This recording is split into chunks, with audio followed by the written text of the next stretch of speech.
Vers une rupture entre pouvoir guinéen et forces vives. La plateforme annonce qu'elle ne reconnaîtra plus le gouvernement à partir du 31 décembre. Opposition et société civile dénoncent la prolongation annoncée de la période de transition. En Guinée maintenant, le pouvoir bientôt plus reconnu par la principale plateforme d'opposition. Les forces vives qui regroupent des partis d'opposition et des organisations de la société civile critiques de la transition annoncent que cette décision prendra effet dès le 31 décembre prochain.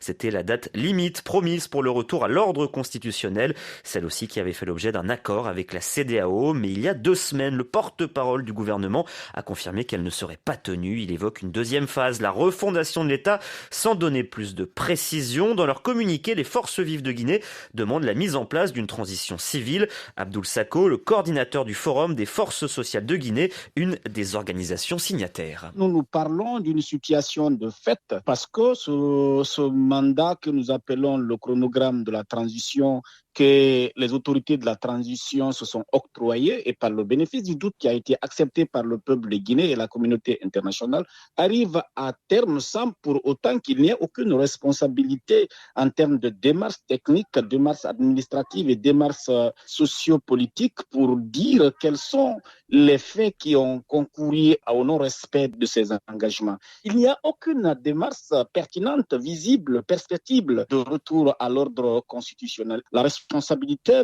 voudrait que nous nous engageons à travailler, à informer et mobiliser le peuple pour aller vers une transition civile en respectant et donnant du contenu à cet engagement. Donc, une fois encore, nous sommes face à une situation où c'est le ras-le-bol à tous les niveaux. Des propos recueillis par François Mazel.